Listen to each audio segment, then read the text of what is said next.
सुंदर मुहूर्त प्रभु गौरव पातु समावेश निमंते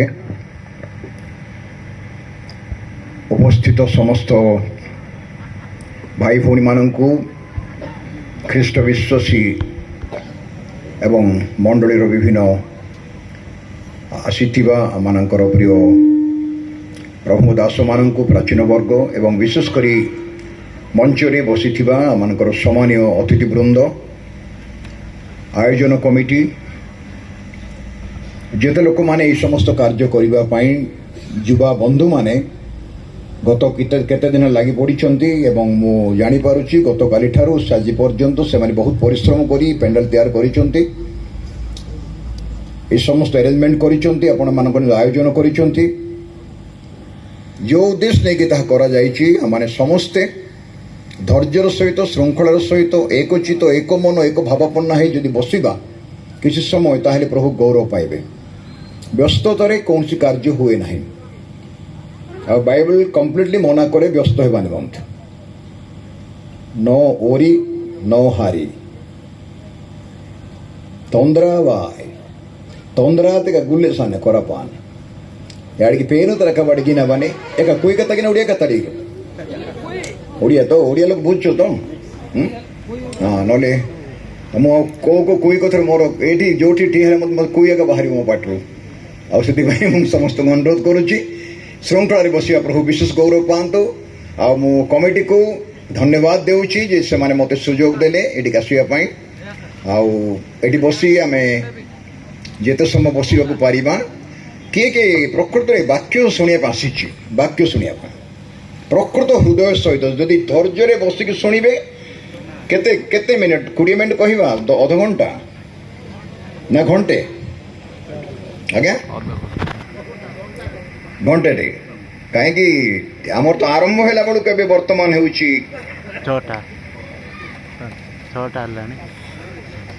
5:36 है मो 6:36 पहुँच जी ना राति 12 छाड़देवी कमान ध्यान सहित मु विशेष करी व्यस्त आपण मान व्यस्त ना अतिथि जो मैंने बस व्यस्त कहीं से बहुत से बसी पारे ना से फेरबार थी कार्य ऑफिस विभिन्न विषय थी से चाहना कहीं आम सेवा आराधना उपासना गीत वाद्य नाच सब भितर प्रभु गौरव पाते है आते बड़े आम प्रभु सेवाई जाऊ पर्वपर्वाणी तो ठीक अच्छे जो से जमी पर्वपर्वाणी चले नहीं कि किंतु घटना कौन हो जानी कह पर्वपर्वाणी भितर आम जहाँ को से पर्वपर्वाणी करूँ से जगह आम जाऊ जो व्यक्ति को लेकिन पर्वपर्वाणी करूँ आम हर do we miss Jesus Christ in Christmas Christmas जो कहूँ ख्रीष्टमास जो कहूँ भर क्राइस्ट को हराऊँ आम जो आम एत व्यस्त हो पड़ू जमी मुझे प्रभु संतुष्ट करी आ मु न कले संतुष्ट प्रभु हे ना ये जो चिंताधारा मो भर पशिची एटा कले सेटा कले एमती कले सेमती कले संतुष्ट हो पारे इको काटिदेव बापा मत इको देव ना नॉर्मल वॉइस देव धैर्यर सहित अल्प समय कम से कम घंटे बसी पारिबा तो मु सदाले पचारे कथा जोठी भी हेले मत आपण धैर्य आपण समय धरिकी मु काम करी आपण जो अध घंटा कहे ना सर 10 मिनट कहले 10 मिनट रे आज संवादटा को मु परिवेषण करी जदि घंटे आम बसी पारिबा ताहले किछि प्रभु वाक्य किछि आशीर्वाद पाइबा ओके रेडी प्रकृत किए रेडी वाक्य शुणा गोटे घंटा आउ 5-7 मिनट जदि आग को पछक हुए मत क्षमा कर है बादे आउ गोटे कथा कौन प्रोब्लेम मोर बुढ़ा लोक बुढ़ा गटान गोटे तुम देख केते बयस मु आग बड़े कौन अच्छी कि 74 मत 74 वर्ष पड़े मोर गोड़ केबे केबे कोलाप्स हो जाऊँ ठिया है बेलू जब मुझे चेयर आनी बसिकी कहबी असुविधा ना तो मुझे परमिशन मागे है केबे केबे जो मोर अंटा बथा आरंभ है कि मोर गोड़ कोलाप्स हो गला ताहे मु बसिक कहया पड़ो रेडी ना भोक हेले मु बिस्किट खाइबी एटा मत आगु कही दूची मु कौन कौन मोर दुर्बलता आगु कही दूची तुम पर मत गाड़ी कले शुणियार ना प्रस्ताव कान बेजार नहीं मत भोक जब है मु चाण बोली कहबी मत बिस्किट दियो खाया ता मत कह मत जल्दी जल्दी भोक हुए आईपाई समस्ते माने चक्षु बंद करे गोटे मिनिट नम्रतार सहित प्रभु निकट में आपण आ प्रभु एटी किए क्या देखापी आम आसी ना एटी किए ना ये मुख्य वक्ता मुख्य अतिथि अतिथि वृंद आम सब अच्छु କିନ୍ତୁ ଆମେ ସମସ୍ତେ ଈଶ୍ୱରଙ୍କ ସନ୍ତାନ। ଅତି ନମ୍ରତାର ସହିତ କଥାବାର୍ତ୍ତା ନାହିଁ, ଚକ୍ଷୁ ବନ୍ଦ করে ଗୋଟେ ମିନିଟ୍ ନମ୍ର ହେବା, ମୁଣ୍ଡ ନୁଆଇବା ପ୍ରଭୁ ନିକଟରେ। ଏକ୍ନଲେଜ୍ କର, ରିକଗ୍ନାଇଜ୍ କର, ସୃଷ୍ଟିକର୍ତ୍ତାଙ୍କ ସମ୍ମୁଖରେ ମୁଣ୍ଡ ନୁଆଉଛୁ। ଅନାଦି ଅନନ୍ତ ବ୍ୟକ୍ତିତ୍ୱ ସିଏ, ଯାହାଙ୍କର ଆଦି ନାହିଁ କି ଅନ୍ତ ନାହିଁ, ରାଜାଧିରାଜା, ଏକମାତ୍ର ସମ୍ରାଟ, ଅଜର ଅମର, ଜ୍ୟୋତିର୍ନିବାସୀ, ଅଗମ୍ୟ ଜ୍ୟୋତି ନିବାସୀ। ଆମେ ତାଙ୍କ ସାମ୍ନାରେ ବର୍ତ୍ତମାନ ବସିଛୁ। ମୁଁ ମୋ ପାଇଁ ଠିଆ ହେଇଛି, ଆପଣ ନିଜ ପାଇଁ ନିଜେ। ଏଠି କେହି କାହା ପାଇଁ ଆସିନାହୁଁ, ଆମେ ନିଜେ ପ୍ରଭୁଙ୍କର ଅନୁଗ୍ରହ ପାଇବା ଆସିଛୁ। ଆପଣ ଯଦି ପ୍ରଭୁଙ୍କର ଅନୁଗ୍ରହ ଆଶୀର୍ବାଦ ଚାହାନ୍ତି, ଆପଣ ପ୍ରଭୁଙ୍କ ସହିତ ନିଜେ କାରବାର କରନ୍ତୁ, କଥାବାର୍ତ୍ତା କରନ୍ତୁ, ପ୍ରାର୍ଥନା କରନ୍ତୁ, ଶୁଣନ୍ତୁ, ବୁଝନ୍ତୁ, ଗ୍ରହଣ କରନ୍ତୁ। ଆପଣ ଯାହା ପ୍ରଭୁଙ୍କୁ କହିବା ପାଇଁ ଚାହୁଁଛନ୍ତି ପ୍ରାର୍ଥନାରେ ଆପଣ ମନେ ମନେ କହିବାକୁ ପାରିବେ ଦ୍ୱିପଦ କଥା ତାଙ୍କୁ। ପ୍ରାର୍ଥନାର ଦୂରତ୍ୱ ନାହିଁ, ଆପଣ ଯେଉଁଠି ଥିଲେ ମଧ୍ୟ ପ୍ରାର୍ଥନା କରିବାକୁ ପାରିବେ, ଆଉ ପ୍ରାର୍ଥନା ସ୍ୱର୍ଗରେ ପହଞ୍ଚିବ। ପ୍ରଭୁ ଏହି ସମୟରେ ତୁମକୁ ଆମେ ଧନ୍ୟବାଦ କରୁଛୁ, ମହିମା କରୁଛୁ, ଗୌରବ କରୁଛୁ, ସମ୍ଭ୍ରମ କରୁଛୁ, ପ୍ରଶଂସା କରୁଛୁ। ଯୀଶୁ ନାମ ଶ୍ରେଷ୍ଠ ନାମ। ଆକାଶ ମଣ୍ଡଳ ତଳେ ପୃଥିବୀ ଉପରେ ମନୁଷ୍ୟମାନଙ୍କ ମଧ୍ୟରେ କାହାରିକୁ ସେ ନାମ ଦିଆଯାଇ ନାହିଁ, ଯେଉଁ ନାମରେ ପାପ କ୍ଷମା ଆଉ ପରିତ୍ରାଣ ରହିଛି। ଆମେ ସେଇ ନାମରେ ପ୍ରାର୍ଥନା କରୁଛୁ ବାପା।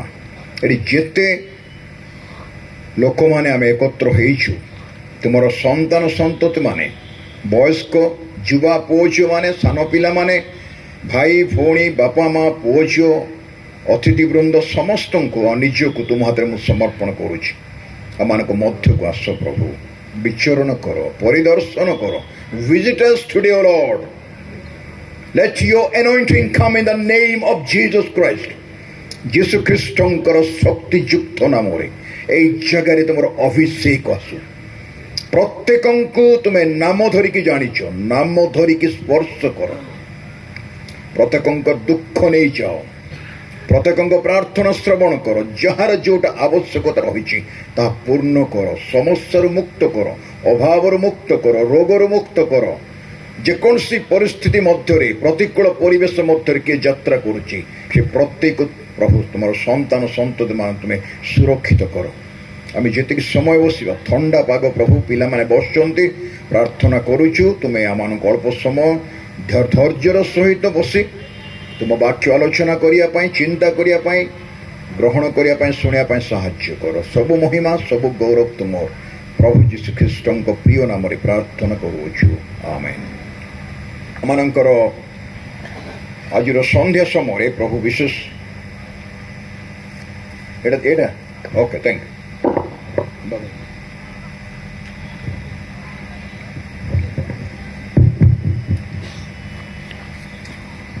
ଜାଗା ଅଛି, ଚେୟାର ପଡ଼ିଛି, ଯଦି କିଏ ବସିବା ପାଇଁ ଚାହାନ୍ତି ବସିପାରିବେ। ଏମିତି ତଳେ ବସିଲେ ବି ବହୁତ ଆରାମ ଲାଗିବ, ନାଇଁ କି? ତଳେ ବସିଲେ ଆରାମ ଲାଗିବ, ବାହାରେ ଠିଆ ହେବା ଅପେକ୍ଷା ଥଣ୍ଡା ପଡ଼ୁଛି। ଆଉ ସେଥିପାଇଁ ଯେଉଁମାନେ ଚାହାନ୍ତି ପ୍ରକୃତରେ କିଛି ବିଷୟ ଶୁଣିବା ପାଇଁ, ମୋତେ 20ଟା ଲୋକ ଦରକାର। 20ଟା ଲୋକ ଧ୍ୟାନରେ ଶୁଣିଲେ ମୁଁ କହିବି, ମୋତେ 100 ଲୋକଙ୍କୁ ଦରକାର ନାହିଁ। ଯୀଶୁ 12 ଶିଷ୍ୟଙ୍କୁ ବାଛିଥିଲେ, 12 ଶିଷ୍ୟଙ୍କୁ ବାଛିଥିଲେ। ଏତେ ବଡ଼ ଜଗତରେ ବାକ୍ୟ ପ୍ରଚାର କରିବା 12 ଶିଷ୍ୟଙ୍କୁ ବାଛିଥିଲେ। ତା ଭିତରେ ଗୋଟେ ଶିଷ୍ୟ 2000 ବର୍ଷ ତଳେ ପ୍ରଥମ ଶତାବ୍ଦୀରେ ଆସିଥିଲେ। ପ୍ରଥମ ଶତାବ୍ଦୀ ଆସିଥିଲେ କେରଳକୁ। ଆଉ ଯେଉଁ ମେଡ୍ରସରେ ତାଙ୍କୁ ହତ୍ୟା କରାଗଲା, ଥୋମା। ଯାହା ନ ଦେଖିବ ବେନି ନୟନେ ପରତ ନେ ଯିବେ ଗୁରୁ ବଚନେ। ଆମର ଓଡ଼ିଆରେ ସେ ପ୍ରକାର ଭାଷା ଅଛି। ସେ କହିଲେ ମୁଁ ଯୀଶୁଙ୍କୁ ନ ଦେଖିଲେ ବିଶ୍ୱାସ କରିବେ ନାହିଁ। ମରିକି ତାହେଲେ ସେ ଉଠିଲେ, ସେ କହିଲେ ମୁଁ ତାଙ୍କୁ ହାତ ପାଦରେ ଯେଉଁ କଣ୍ଟା ମରା ହେଇଥିଲା, କକ୍ଷରେ ବର୍ଚ୍ଛା ଆଘାତ କରାହେଇଥିଲା, ସେ ଚିହ୍ନ ଦେଖିଲାକା ମୁଁ ବିଶ୍ୱାସ କରିବି। ପ୍ରଭୁ ତାକୁ ଭାରତକୁ ପଠାଇଲେ। ପ୍ରିୟ ଭାରତ, ଆମ ଭଳିଆ ଦେଶ ମୁଁ ଦେଖିନାହିଁ, ପୃଥିବୀରେ ବହୁତ ଦେଶ ଦେଖିଛି ମୁଁ। ଏତେ ସୁନ୍ଦର ଦେଶ, ଆଶୀର୍ବାଦରେ ପରିପୂର୍ଣ୍ଣ ଦେଶ, ମହାନ ଦେଶ, ପ୍ରାଚୁର୍ଯ୍ୟତାର ଦେଶ ସବୁ ଅଛି। ଆମ ଦେଶ ବି ପ୍ରାଚୁର୍ଯ୍ୟତାର ଦେଶ, ଧାର୍ମିକ ଦେଶ, ଶାସ୍ତ୍ରର ଦେଶ, ଜ୍ଞାନର ଦେଶ,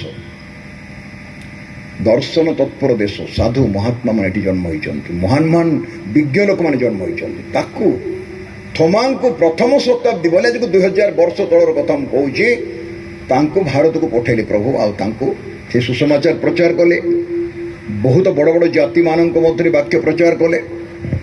ରିସାଉଣ୍ଡ ହେଉଛି ବାପା, ओके अच्छा कहीं शुणवे लोक असुविधा ना आ साउंडटा बहुत करना टिके साउंड कम कर आमको बाहर एत आवश्यक ना एपाई भारत वर्ष प्रभु यीशु ख्रीष्टर आम जो धर्म धर्म धर्म कहूँ ख्रीष्ट धर्म यहाँ धर्म ना यहाँ गोटे एक संपर्क is a relation with God ईश्वर सहित संपर्क अनादि अनंत व्यक्तित्व प्रभु यीशु ख्रीष्ट अनादि कहले जहाँ आदि ना अनंत कहले जहाँ अंत ना शेष ना से जड़े रक्त मांसधारी मनुष्य कि गोटे कुमारी कन्या माता मरियम गर्भ को 2000 वर्ष तले एक मांस पिंडड़ा ही आसिले मेडिकल साइंस ताको प्रमाण करि परिबो नाही आद्ୟରେ वाक्य थिले वाक्य परमेश्वर संगरे थिले और से वाक्यर परमेश्वर थिले से वाक्य देहबंध हेले आद्ୟରେ वाक्य थिले जदि आपण मो बाइबल लिखि थांते केमते लिखि थांते एटा पवित्र आत्मा लिखिचंती एथिपाई लेखा गला जोहन सुसमाचार एक पर्वर एक पदरे आद्ୟରେ वाक्य थिले in the beginning is the word आरंभरे वाक्य थिले जे मु लिखि थांती बाइबल से पदटा मु लिखि थांती आद्ୟରେ परमेश्वर थिले लिखि थांती आद्ୟରେ परमेश्वर थिले टोडी तनी पेनु मासे जुजाना कटान वृष धुईमा in the beginning is the word मु सेमते लिखि थांती किंतु बाइबल लिखाइची आत्मांग द्वारा पवित्र आत्मांग द्वारा एथि लिखाई आद्ୟରେ वाक्य थिले मो कथा मो पाखे अच्छी आपण कथा आपण पाखे अच्छी आपण जो कथबार्ता करुँच आपण वाक्य मुहर बाहर कथा बाहर आपण पाखे अच्छी मु जो कथबार्ता करुँची मो कथबार्ता मो भीतर अच्छी ईश्वर जो कहवाई चाहूले पाखे नाला बुझे मो बहुत स्लो जीवी किछिटा बुझिले है प्रभु जो कथा कहवाई चाहूले पाखे थिला मन कर मत शोष हो कहले मो भर शोष हो मत शोष हो मुझे मत शोष हो किए गोटे मत पा ग्लास देव आप मुझे गाड़ी जगह जाऊँगी बस स्टैंड को so you are going somewhere you are waiting for the bus आप भर आप कहले से आदि पुस्तक एक पर्व 3 पदर दीप्ति हो प्रभु कहले लेट देयर बी लाइट उजाड़े आपाकारी मान उजाड़ा आते परमेश्वर भीतर थिला सूर्य चंद्र ग्रह तारा नक्षत्र सृष्टि न करी आग से दीप्ति तैयार कले दीप्ति सूर्य चंद्र द्वारा दीप्ति हुए नहीं बाइबल कहूँ सूर्य चंद्र एपाई रखाई दिन को राति को शासन करने किंतु दीप्ति प्रभु सृष्टि कले से दीप्ति एक बुझे दरकार कहीं जीशु जगत जन्म हेले ए जीशु को ना को नहीं कि एते झणझट सारा पृथ्वी रे कहीं चली जीशु ना को लोक घृणा भी करते जानते ना ना अनेक समालोचना करती अनेक आजिकल तो एते तात्सल्य करुँच जीशु ना को प्रभु यीशु ख्रीष्ट को आ हिसाब किताब ना जम्मा ता भीतर मुंड पुरांतु ना हिमालय को पत्थर मारे कौन हम बापा तुम जो एवरेस्ट को कांचनजंगा जो हिमालय पर्वत को एरा जीवंगन गाड़ी जमा डोडा सौर माने मान कंधमाल जीना तरी गुड़े तेरी सौर डोडा सौर ताको पथर मारे कौन जीशु लोग टेक्का मारे चाहूँ कंटारे टांगी देते तो ऊपर स्वर्ग तले पृथ्वी शून्य झुलाई देले से कहले मो 3 दिन पर उठिबी आ उठी पड़ले 40 दिन रहिले जगत 40 दिन स्वर्ग को तले गले हजार हजार लोक थिले उठी गले ऊपर से कहले मु जाउची आउ थरे आसीबी मु जाउची आउ थरे आसीबी एंड साजी मारछुले बडे आई विल कम अगेन ईश्वर वाक्य जदि बाइबल ईश्वर वाक्य होई थाए तांको वाक्य रे कौन सी खाद ना से जो कहते आम्भे पथ आम्भे सत्य आम्भे जीवन ये सत्य से कहते मु सत्य सत्य तुम कहूँ मु सत्य आ तुम सत्य कहूँ आउ थे आसबि आ बाइबल रे जो भावान सब लिखा जाइए आगमन पूर्वर पृथ्वी रे कौन कौन घटना घटिबो आगुरु लिखाई अनेक घटना घटी अनेक घटुची आगु को घटिबो ताको के अटकई पारिबे नाही आ शेष दिन मानकर आगमन पूर्व मंडली मानक ताड़ना निंदा अपमान कष्ट क्लेश दुख रही अल्प बहुत आम अनुभव कर जीवन रे एथिपाई धैर्य हरबार ना आम तो पर्व पालन करुचु आगमन कथा चिंता कर जीशु आसुचंदी भेटिबा तो बेथलियम रे जन्म ले गुहाल कुंड रे तांको पाई बसा घरे जागा नथिला आपण को घरे जीशु पाई जागा अछि कि ଆପଣଙ୍କର ମଣ୍ଡଳୀରେ ଯୀଶୁଙ୍କର ଜାଗା ଅଛି କି ନା ଖାଲି ଗୋଟେ ଡ୍ରାମା ସିନେମା ଏ ଯୋଉ ଆଜେଣ୍ଡା ପ୍ରୋଗ୍ରାମ ଓରିଏଣ୍ଟେଡ ସବୁ ଖାଲି କରିକି ପଟୁଆର କରିକି ଏ ଲାଇଟ୍ ଡେକୋରେସନ କରି କାଗଜ କାଟିକି ବେଲୁନ ବାନ୍ଧିକି ଏ କେକ୍ କାଟିକି ଏଇ ଯୋଉ ପ୍ରହସନ ଏ ପ୍ରହସନରେ କିଛି କାମ ଦେବନି ବାପା। ଯୀଶୁଙ୍କୁ ଯଦି ଅନ୍ତର ଭିତରେ ଭକ୍ତି ଭୟ ନାହିଁ ତମେ ଯେତେ ଡେକୋରେସନ କରିବ ତାର କୌଣସି ଭ୍ୟାଲୁ ନାହିଁ। ଏଥିପାଇଁ ଆଜି ଆମେ ଏଇ ବଡ଼ ଦିନରେ ଯଦି ଯୀଶୁଙ୍କୁ ହରେଇ ଦେବା ଆମ ସହିତ ତାଙ୍କର ସମ୍ପର୍କ ନଥିବ ତାର କୌଣସି ମୂଲ୍ୟ ନାହିଁ। ଆମର ସବୁ କାର୍ଯ୍ୟକ୍ରମ ଅପେକ୍ଷା ଏ ପେଣ୍ଡାଲ ନଥାଉ ଏ ଲାଇଟ୍ ନଥାଉ ମାଇକ୍ ନଥାଉ କିଛି ଯାଏସେ ନାହିଁ। ଭକ୍ତିରେ ଆଉ ଭୟରେ ସତ୍ୟରେ ଆଉ ଆତ୍ମାରେ ଯୁକ୍ତିଯୁକ୍ତ ଉପାସନା କରିବା ଆମମାନଙ୍କର ଆବଶ୍ୟକ ରହିଛି।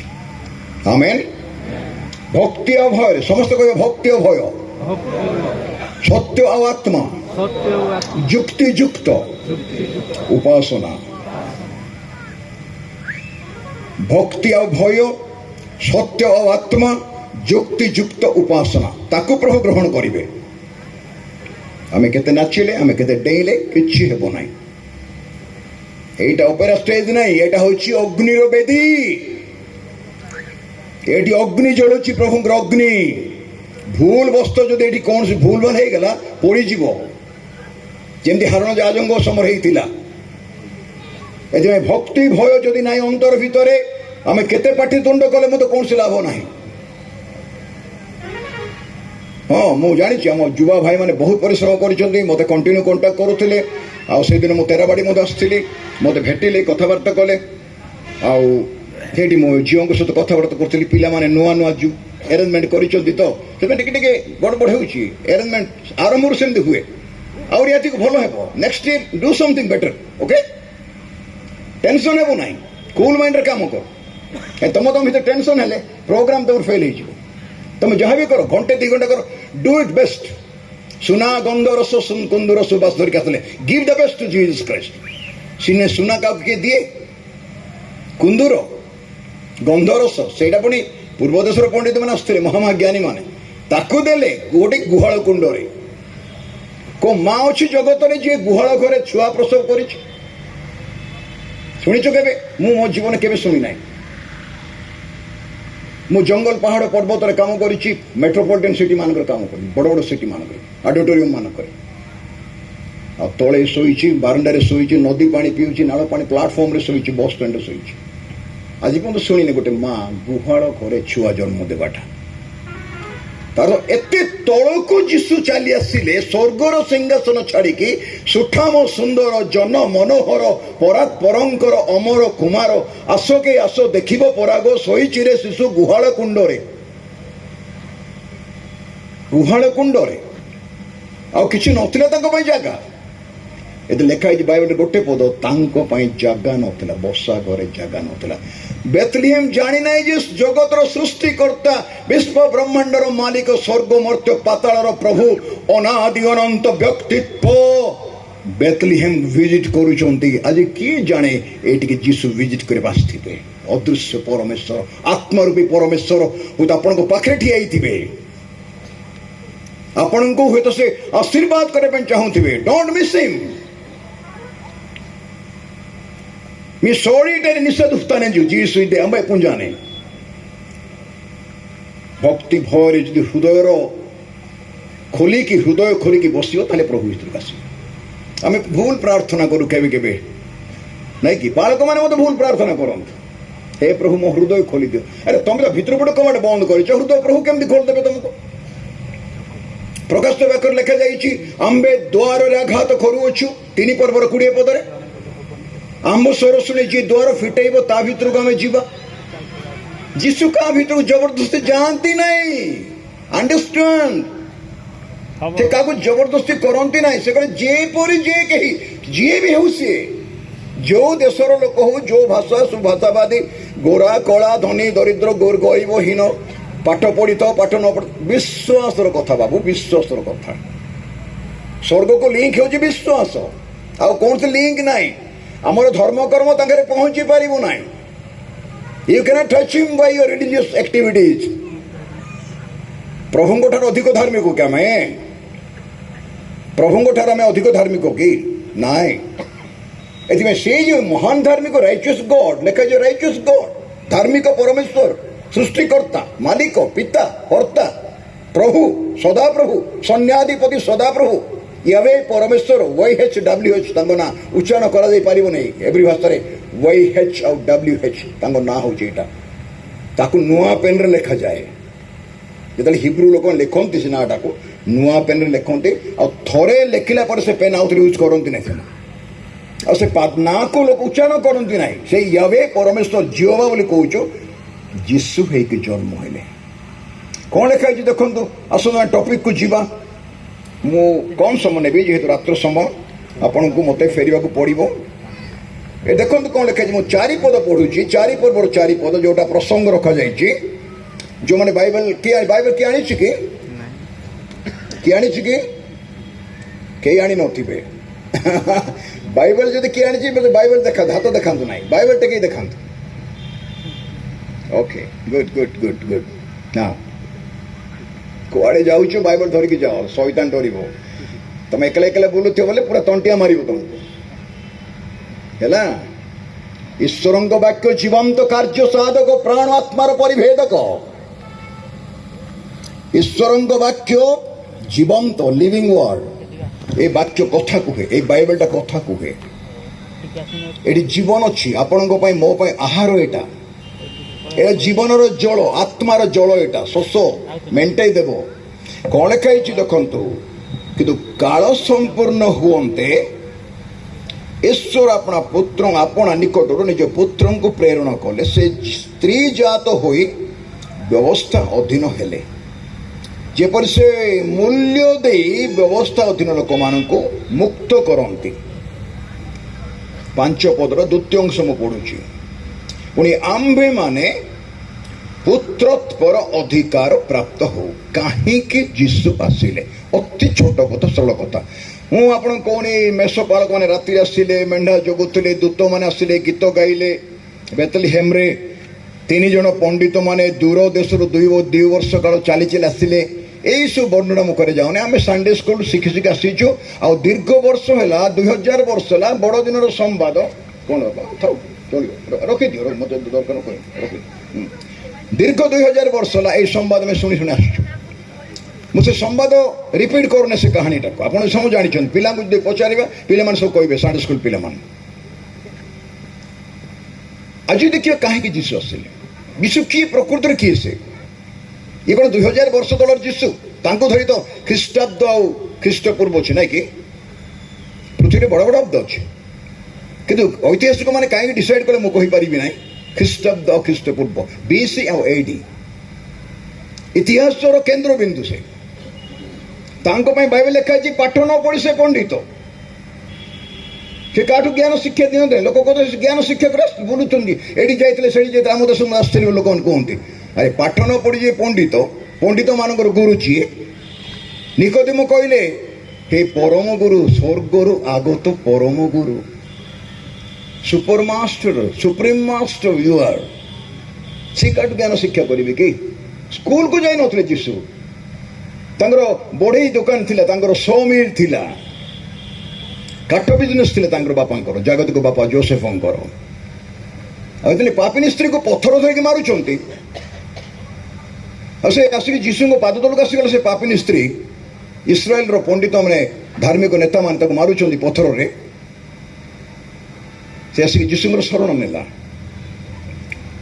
जितले से जीशु शरण नेला से ठिया ही गले कहले गुरु ताको हैंड ओवर कर दे हमको ताको पत्थर मारिबो हम व्यवस्था लिखाई एटा ए प्रकार मंद काम करिया लोक मान को पत्थर मारिया लिखाई जीशु तले लिखिले वो लिखाई जीशु आंगुठी रे तले लिखिले जे स्कूल जाए ना कौनटा लिखिले हेलो शुणुचु तो किए शुणु क्या देखा नेगड़े बेंजिना तेरे तो बेंजारा तक बुझी आयो एटा नांगे दड़िया बाबू बात ना स्किन जाते नरदे नांगे इंतकान बेंजारा में तमे ध्यान रे सुनिबो मोर किछि सुनिबो ते तळे लेखिले पाठ न पढिथिया लोक तळे लेखुचंती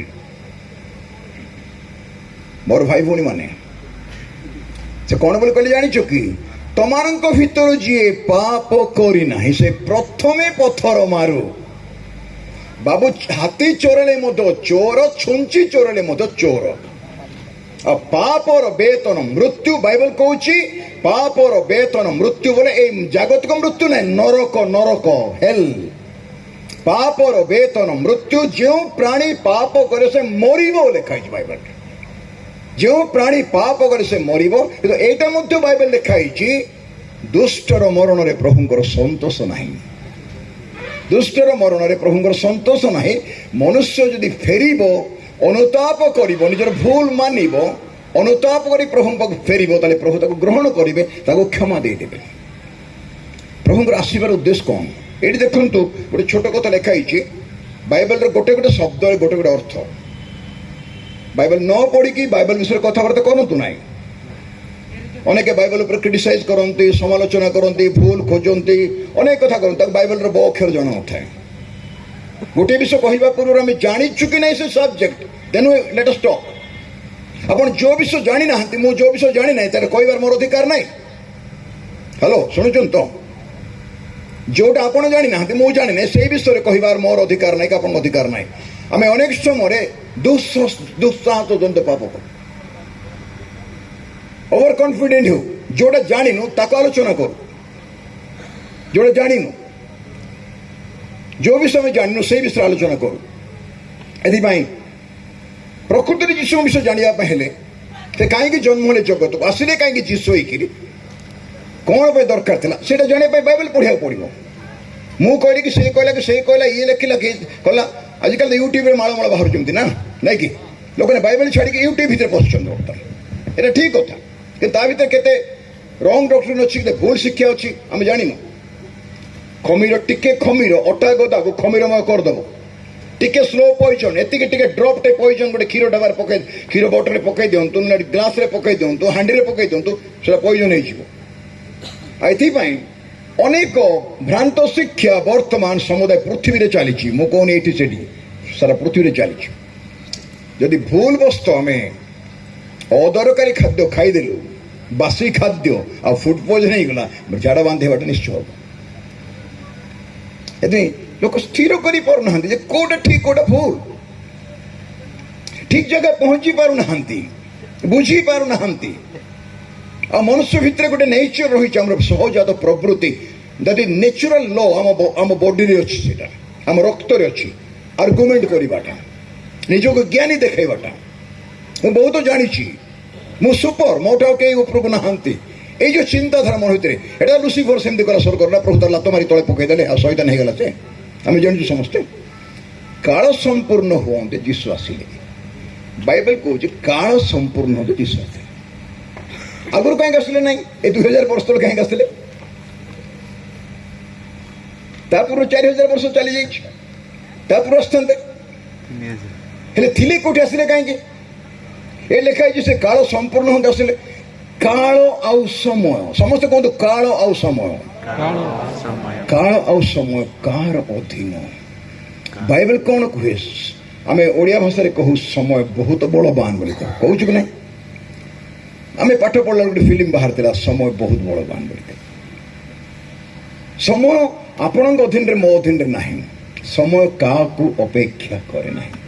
ହ୍ୟାଲୋ, ସମୟ କାହାକୁ ଅପେକ୍ଷା କରେ ନାହିଁ। ଜନ୍ମ କେତେବେଳେ ହେବ ମଣିଷ ସେ ଜାଣିନାହିଁ, କି କେହି ବି ଜାଣିନାହିଁ, ଡାକ୍ତର ବି ଜାଣିନାହାନ୍ତି। କହିଦେବେ 5:45 ବେଳକୁ ହେବ ବେଳକୁ ସେ 46 ହେଇଯିବ, ସେ ଟାଇମ୍ ଦେଇଦେବେ। ଗୁରୁବାର ଦିନ ରାତି 11ଟା ପରେ ତମର ଡେଲିଭରି ହେଇଯିବ, ମା ହେଇପାରେ ରାତି 11ଟା, କିନ୍ତୁ ଏକ୍ଜାକ୍ଟଲି ସେ ପିଲାଟା କେତେ ଡ୍ରପ୍ କରିବ ଭୂଇଁରେ ବା ବେଡ୍ରେ, ସେଇଟା ତାଙ୍କ ନିର୍ଦ୍ଧାରଣ। ଆଉ ମରିବ କେତେବେଳେ ମଣିଷ, ସେଇଟା ତ ତାଙ୍କ ନିର୍ଦ୍ଧାରଣ। ଆସିବାଟା ଯିବାଟା ତାଙ୍କ କ୍ୟାଲେଣ୍ଡର ଅନୁଯାୟୀ ହୁଏ। ଆଉ ପ୍ରତ୍ୟେକଟି ସେକେଣ୍ଡର ମଧ୍ୟ ମୂଲ୍ୟ ଅଛି, ପ୍ରତ୍ୟେକଟି ସେକେଣ୍ଡର ମଧ୍ୟ ମୂଲ୍ୟ ଅଛି। ମିନିଟ କଥା ମୂଲ୍ୟ, ସେକେଣ୍ଡ। କାହିଁକି ଯୀଶୁ ଆସିବେ ମଣ୍ଡଳୀକୁ ନେବା ପାଇଁ ଚକ୍ଷୁର ପଲକରେ, ଏକ ନିମିଷରେ ଚକ୍ଷୁର ପଲକ ବୋଲି ପତା କେତେ ପଡ଼ୁଛି ସ୍ପିଡରେ, ସେତିକିରେ ମଣ୍ଡଳୀ ଉଠିକି ପଳେଇଯିବ, କୋଟି କୋଟି ଜନତା ଶୂନ୍ୟ ହେଇଯିବ, ବାଇବଲ କହୁଛି। ଆଉ ଏଥିପାଇଁ ଏଇଠି ଆମେ ଦେଖୁଛୁ କାଳ ସମ୍ପୂର୍ଣ୍ଣ ହୁଅନ୍ତେ। ଗୋଟେ ବିଷୟ ଦେଖିବା ପାଇଁ ମୁଁ ଚାହୁଁଛି, ଆପଣମାନଙ୍କୁ ତ ବାଇବଲର ସୁବିଧା ନାହିଁ ଲାଇଟ୍ରେ ଦେଖିବା ପାଇଁ ବା ବାଇବଲ ହାତରେ ନାହିଁ, କିନ୍ତୁ ଶୁଣନ୍ତୁ ଦୟାକରି ଧ୍ୟାନ ଦେଇକି। ଶୁଣିବା ଦ୍ୱାରା ବିଶ୍ୱାସ ଜାତ ହୁଏ, ଶ୍ରବଣ ଦ୍ୱାରା ବିଶ୍ୱାସ ଜାତ ହୁଏ। ପ୍ରେରିତ କ୍ରିୟାର ବିବରଣୀ 1 ପର୍ବ 7 ପଦ। ଦୟାକରି ଶୁଣିବାକୁ ସମସ୍ତେ। କ'ଣ ଲେଖା ହେଇଛି? ଯୀଶୁ ସ୍ୱର୍ଗକୁ ଗଲାବେଳେ ବା ସ୍ୱର୍ଗାରୋହଣ କଲାବେଳେ ଶିଷ୍ୟମାନେ ପଚାରିଲେ, ପ୍ରଭୁ ଆପଣ କ'ଣ ଆଉ ଥରେ ଇସ୍ରାଏଲକୁ ରୋମିଓମାନଙ୍କ ହାତରେ ସମର୍ପଣ କରି ଯାଉଛନ୍ତି କି? ସେତେବେଳେ ରୋମିଓ ଲୋକମାନେ ଇସ୍ରାଏଲକୁ ଶାସନ କରୁଥିଲେ। ରୋମିଓ ଲୋକମାନେ, ନାଇଁ କି? ଯୀଶୁଖ୍ରୀଷ୍ଟ ଯେତେବେଳେ ଜନ୍ମ ହେଲେ ସେତେବେଳେ ମଧ୍ୟ ରୋମିଓ ଲୋକମାନେ ଶାସନ କରୁଥିଲେ। ଆଉ ଯୀଶୁଖ୍ରୀଷ୍ଟଙ୍କର ଜନ୍ମ ସେ 25 ହେଉ କି 26 ହେଉ ଆମକୁ ଜଣା ଦରକାର ନାହିଁ। କ'ଣ ଜଗତରେ ଯେତେ ଲୋକ ଅଛନ୍ତି ସମସ୍ତଙ୍କ ଡେଟ୍ ଠିକ୍ ଅଛି? କମ ସମସ୍ତଙ୍କ ଡେଟ୍ ମନେ ଅଛି କି? ଆଏ ପାଠଶାଠ ପଢ଼ିଲା ପରେ ଆମର ବାପା ମା କି କ'ଣ କଲେ ଲେଖିଲେ ଡେଟ୍। ଆଗ ଯେଉଁ ଲୋକମାନେ ଥିଲେ ଆମ ଅଞ୍ଚଳରେ ତ ଲୋକମାନେ ଇର୍ପିଟ୍ ହେଲ୍ତାନି ଗାଡ଼ି ଆତେ ପିଜୁଟ୍ ହେଲ୍ତାନି ଗାଡ଼ି କେତେ ହୁଏ ଗାଡ଼ି ଆତେ କହୁଛନ୍ତି କି ନାହିଁ? ହଁ ଅଙ୍କ ଟାଇମ୍ରେ ଜନ୍ମ ହେଲେ ସମଙ୍କ ଟାଇମ୍ରେ ଜନ୍ମ ହେଲେ କହୁଛନ୍ତି। ମୁଁ ଏବେ ସେ ଡେଟ୍ କଥା କଥାବାର୍ତ୍ତା କରୁନାହିଁ, ମୁଁ ସମୟ କଥାବାର୍ତ୍ତା କରୁଛି। କ'ଣ ସେ ସମୟ? ଯେତେବେଳେ ସେମାନେ ପଚାରିଲେ ଆପଣ ଆଉ ଥରେ କ'ଣ ଇସ୍ରାଏଲ ହାତରେ ସମର୍ପଣ କରି ଯାଉଛନ୍ତି କି? ସେତେବେଳେ ଲୋକମାନେ ଯୀଶୁ ଆସିଲେ, ଆଶ୍ଚର୍ଯ୍ୟ କର୍ମ କଲେ, ସମୁଦ୍ର ଉପରେ ଚାଲିଲେ, ଆନ୍ଧି ତୋଫାନକୁ ବନ୍ଦ କରିଦେଲେ, 5000 ଲୋକମାନଙ୍କୁ 5ଟା ରୁଟି 2ଟା ମାଛ ଭାଙ୍ଗି ଖୁଆଇଲେ, 12 ଟୋକେଇ ବଳିଲା, 4 ଦିନର ମୋଢ଼ା ଲାଜାରକୁ ଉଠେଇଲେ, ଡାକିଦେଲେ ଲାଜାର ବାହାରି ଆସିଲା, ମୃତମାନଙ୍କୁ ଉଠେଇଲେ, କୁଷ୍ଠୀମାନଙ୍କୁ ଶୁଚି କଲେ, ଅନ୍ଧମାନଙ୍କୁ ଚକ୍ଷୁ ଦେଲେ, ଲେଙ୍ଗରାମାନଙ୍କୁ ଚଲେଇଲେ କଥା କହିକି। ତାଙ୍କ ପଛରେ ହଜାର ହଜାର ଲୋକ ଯାଉଥିଲେ। ଆଜି ଆମ ଏ ମିଟିଂରେ ତ 300 ଲୋକ ବି ନାହାନ୍ତି। ଯୀଶୁଙ୍କ ମିଟିଂରେ ହଜାର ହଜାର ଲୋକ ଥିଲେ। ସେତେବେଳେ ମାଇକ୍ ନଥିଲା, ଷ୍ଟେଜ୍ ନଥିଲା। ଏବେ ଆମ ଝିଅମାନେ ମା ମାନେ ନାଚୁଥିଲେ। ମୁଁ ପଚାରୁଥିଲି ଭାଙ୍ଗିବ ନାହିଁ ତ ଏଇଟା? ଏମିତି ଦୁଲକୁ ଦୁଲକୁ ନାଚୁଥିଲେ ଯେଉଁ ଲୋକ। ମୋତେ ପୁରା ଭଲ ଲାଗେ, କାଳେ ଆମେ ପଡ଼ିଯିବୁ ପରା ବୋଲି। ଆରେ ସହଜେ ମୁଁ ବୁଢ଼ା ଲୋକ, ପଡ଼ିଗଲେ ଗଲା ମୋ ହାଡ଼ ଫାଡ଼ ଭାଙ୍ଗିଯିବ। ସେଥିପାଇଁ ଷ୍ଟେଜ୍ ଯଦି କରିବ, ନାଚିବାରେ ପ୍ଲାନ୍ ଥିଲେ ଭଲରେ ଷ୍ଟେଜ୍ କରିବ, ନହେଲେ ଯଦି ପଡ଼ିବ ପରେ ଅସୁବିଧା ହେଉଥାଏ। ଏଥିପାଇଁ ଏଇଟା ଗୋଟେ ବଡ଼ ଗୁରୁତ୍ୱପୂର୍ଣ୍ଣ ବିଷୟଟେ। ଯୀଶୁଖ୍ରୀଷ୍ଟଙ୍କର ଜନ୍ମ ହେବା ବିଷୟ ସମୟ ଅତି ଗୁରୁତ୍ୱପୂର୍ଣ୍ଣ ଅଟେ। ଏଠି ଲେଖାଯାଇଛି ଯେ ଇସ୍ରାଏଲ ଲୋକମାନେ ଯୀଶୁଙ୍କୁ ପଚାରିଲେ ଯଦି ସ୍ୱର୍ଗକୁ ଯାଉଛନ୍ତି, ସମସ୍ତଙ୍କ ସାମ୍ନାରେ ସ୍ୱର୍ଗାରୋହଣ କଲେ ଲେଖା ହେଇଛି ବାଇବେଲରେ।